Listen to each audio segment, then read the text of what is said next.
Hello, everyone. My name is Jacqueline with She Rises Studios, and welcome to today's Light the Torch ceremony. We're honored to celebrate the release of Breaking Free by Emily Cleghorn, a powerful guide for mamas healing from childhood trauma while raising the next generation. In Breaking Free, Emily, a trigger recovery coach and trauma survivor, shares her honest stories and practical tools, as well as compassionate guidance to help you move from reacting out of pain to parenting with intention and peace. So if you've ever felt that you're too broken to be the mom that you want to be, this book is your reminder that you're not alone. Healing is possible. So let's celebrate breaking free together. Hi, Emily. How are you? Good. Good, Great, good. great. Well, I'm so excited about this particular book. Would you like to maybe introduce yourself and let us know what your book is all about? Yeah, so my name is Emily Cleghorn. I am a trigger recovery coach, podcaster, speaker, and I started writing Breaking Free probably about a year and a half ago, to be completely honest. And it's a book that almost didn't happen because I I couldn't get my head around it. So um, after some time, I did get my head around it, and it has blossomed into it's not a how-to, it's a lifeline. And in it I walk my reader through my signature methodology, the Mended Hmm. Mama method. So we break down what exactly is a trigger, because being having a trigger is kind of popular right now, and it's a buzzword, and they don't all mean the Yes. same. Everybody's not talking about the same thing always. So I break that down for you, make it really simple for you to understand, and how it applies to mamahood. And then we talk about the root. I'm not one for fluff and surface level work. We dig deep, and we go for the jugular.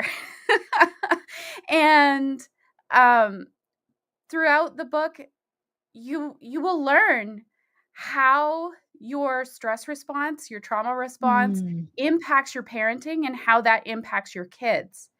And we yeah, it's a lifeline. For It's something that not a lot of people are talking about in a way.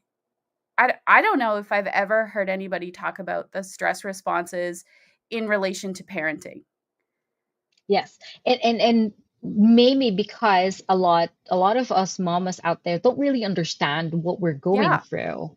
yeah, And so this book is really a very good, it's an enlightenment on not just not just as you said, this is not a how to be a good mama. It's understanding who you really are so you can then mhm, respond better to when you're parenting your kids. And you say in your book that nobody is too broken to be a good mama. no. Why do you think so many moms struggle with, in believing that? Well, we have been conditioned in our society to believe that because we chose to become a mama, Mm, we no longer matter. And so when we make a mistake, we've got this narrative of um, mom guilt or mom mm, shame, and we put ourselves on the very, very back burner, and we don't take care of ourselves, but we don't mhm, realize that by neglecting ourselves, we're unable to show up fully for our kids and parent them from a healthy, well-rounded place. And so, it's really it's deeply conditioned in our society, and we're just starting to understand that, wait, if I grew up in an environment and it's still affecting me in my adult years, it's going if it passed on to me, then there's a good chance that it's going to pass on to my kids if I don't do something about it. And Hmm. so we have an opportunity to make the change that is necessary. Yes, and that's very interesting when you say, the things that happen to you, and sometimes it's not the pleasant things that gets passed on, it's the Mhm. traumatic, it's the trauma that we've gone through when we were growing up that gets so attached that we tend to pass it on to our kids. Now, how do you think understanding our own trauma helps us become more present and intentional when it comes to parenting? Well, if we can understand that our triggers, when something happens and we become triggered in a parenting situation, it's not it's not our kids' fault. Mm, We can build our self-awareness muscle and understand that that is your inner child reacting to something that happened in your childhood, that moment just brings back to the surface. It's like a time machine. And until we are able to first acknowledge it and then work through it, we hmm. can't we're stuck in that loop of reacting instead of responding, because reacting to your child and responding to your child are two very, very different things. I see. And I'm glad you mentioned the word trigger because Mhm. it is indeed a buzzword right now, and it can mean so many different things to different people. But you mentioned in your book that, and as you mentioned earlier, these particular traumas they tend to surface when we get Mhm. triggered. What does a personal trigger toolkit look like, and how do you think that can help mamas out there? Absolutely. So, in the book, I walk you through how to build your own trigger toolkit. But what a trigger toolkit is a collection of coping mechanisms, coping skills, different techniques that you can use to calm your nervous system to then help your child regulate. Because when our kids are really little, when they're the most triggering, one might say, because they're just learning how to navigate all of their big feelings and they don't know Yes, what's going on. They don't right. have the skills yet to navigate those. Our kids rely on us, especially as mamas, to co-regulate. They Hmm. need our calm nervous system to calm their own nervous system. And if they don't get that, you can't calm your child's nervous system if your nervous system isn't calm. So, It's true. if you don't have the skills, if you didn't learn them as a child because you didn't have somebody to co-regulate with, then it's a process, and this is the process that I've had to walk for myself in my own personal journey, is learning how to calm my nervous system with different skills and techniques so that my kids can calm.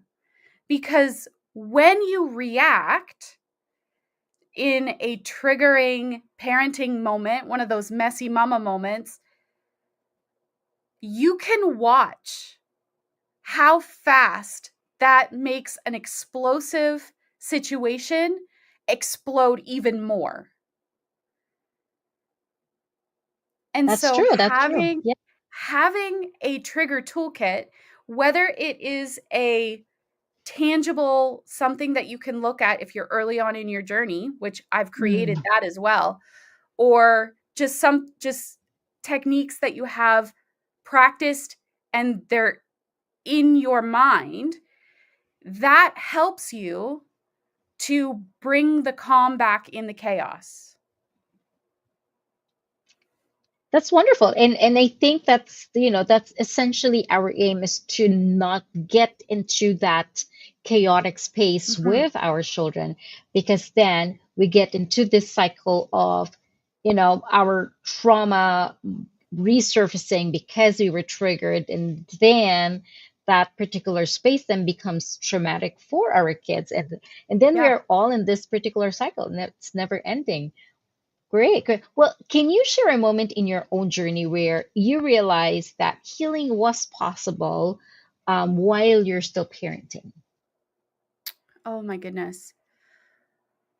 So, I'll share a story. It happened a couple of years ago, and a little bit of background information. My son has been a screamer from day 1. He came out screaming. He's a screamer. Whenever he gets frustrated or something doesn't go his way, his reaction is to scream. Hmm. Well, for me as a trauma survivor, my ability to handle a certain amount of stimuli, or if you're familiar with the nervous system lingo, my window of tolerance was a peephole. Yes. I couldn't handle much in terms of external stimuli. Well, one day he was he was at his frustration max, and he was screaming, screaming, screaming, screaming. Now, I was at a point in my healing journey where I could handle 30, maybe 40 minutes of him screaming while trying Hmm. to help him find his calm again. Well, on this particular day, he didn't he wasn't responding. And so I handled as much as I could. I ended up kicking a hole in my laundry room wall and immediately knew that that was not the right decision. It was it did the job of getting the excess energy out of my body, but I immediately knew that I just displayed a unhealthy coping mechanism to my son. I don't want him going around kicking holes in my walls, and I needed to do some repair. There Yeah. is power in repair. When Mm. you get triggered, because it's not about never becoming triggered anymore, it's about being able to repair, admit your mistake and repair. So I knew Hmm. that I needed to repair. So after I calmed down, I apologized to my kids and and messaged my husband and said, I messed up. This is what I did. And we worked through it. But in that moment, that's when I knew that I needed to do more work on my nervous system. I knew that it Mm. was possible. I had the tools. I just had to practice them more, because what you practice is what you go to in a triggering moment. Your nervous system in a triggering moment isn't going to go, "Okay, now what was that breathing exercise that I heard about 2 weeks ago?" It's going to go to the shutdown or the people please or the yell or scream or throw a fit or whatever it is that you're used to. And so having your trigger toolkit Hmm. requires you to practice it before you're triggered. And that's very interesting, because this means that you don't shy away from your trigger at all. You don't run away from it, but you have to recognize it and make Mhm. sure that you practice even before you get triggered. Does that Yeah. mean that you expose yourself to the trigger? No, I think as moms, we just it's in our everyday life. And That's- it's a matter of becoming aware, noticing it, because for so many of us, we've lived this way for ever and ever. Mhm. And we may not even be aware that we're triggered when we're triggered, because it's just become Mm. normal. It's become Yes. part of how we live. And so until you get curious and be like, "Oh, why what was it about that situation that caused me to react in that way. And so Mm-hmm. when I went back and did my reflecting on that situation, I realized that it wasn't about my son screaming. It was about me trying to help him and him not being receptive, and my inner child felt unheard. Mm. That was the root. And being able to reflect and notice, then you can do the work and move through it. But until That's you're very aware, you can't. yes. That's very interesting. So, and you did mention earlier that, we go for the jugular here, we Mhm. dive deep. So it's not the screaming that's the trigger. It goes way It back. goes deeper. And It goes deeper. correct, it goes deeper, it goes way back. And being able to recognize that this is really the root cause can Mhm. help us, start the repair, as you said. You can go through the repair, and it's a lot more easier to manage these triggers moving forward, and we can practice that. That's wonderful. And it's very interesting that, it's nice that there is such thing as a toolkit, Mhm. that we don't just do this blindsided in, there is a toolkit out there that can help us. So for the moms who feel stuck, or in shame, or just in the survival mode right now, what's the first small step that they can take towards healing? Well, first of all, know that you're not broken, and find a community.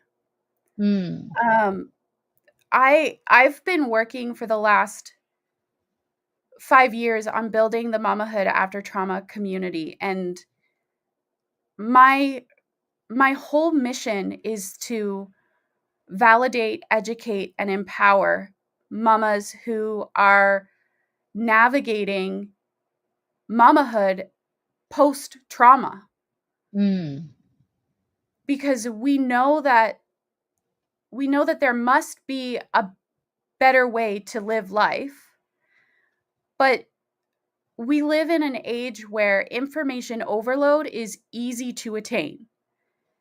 And so finding a space for mamas that is trauma aware and full of love and compassion is key. And mhm. I think perhaps a diamond in the rough. Well, that's wonderful. And thank you so much, Emily, for sharing your heart and empowering mamas to break, this particular cycle that we are all in, and that, there is peace and purpose, and that there's repair, and we can do that with these tools, that you'll be sharing with us through your book. As a parting word, before we wrap things up, do you have any last words? What's your best advice for mamas out there that's just, ready to take on, and start this whole healing and recovery? Well, if you're a mama and you're feeling lost, I really do encourage you to grab a copy of Breaking Free, because it's it walks you through in a very guided way, um, small steps, small doable steps, um, because I'm a mama and I get it. I understand that you don't have hours on end to spend Yes. doing a certain thing, and so I walk you through the process in a very bite-sized, manageable way. And so, um, when you do get your copy of Breaking Free, make sure you go to my website and enter the giveaway, because you'll get a companion workbook for free. I think it's like 46 pages or something like that of additional reflection prompts and goodness that I didn't put inside the book because I didn't want to overwhelm you. So, um, yeah, there's so much goodness, and this is just the beginning. Wonderful, wonderful. Well, thank you so much for that, Emmy. We're so excited that your ebook is finally out. So, for everyone that's listening, Breaking Free is now available and on Amazon. So you can go ahead, grab a copy, download your copy right now. And if you're ready to parent from a place of healing instead of pain, Mhm. start with this particular book. All right. Well, thank you so much, Emily. I hope that, I hope a lot more moms will be enlightened with your book. I'm sure there will be. And if you guys wanted to reach out to Emily, do you want to share how they can reach out to you? Yeah, so you can find me over on Instagram, emily.mamahoodaftertrauma. And you can find me on my website as well, mamahoodaftertrauma.ca. Wonderful. Thank you so much again. Thank you. Thanks, everyone. And until next time, I'll see you around. Bye for now.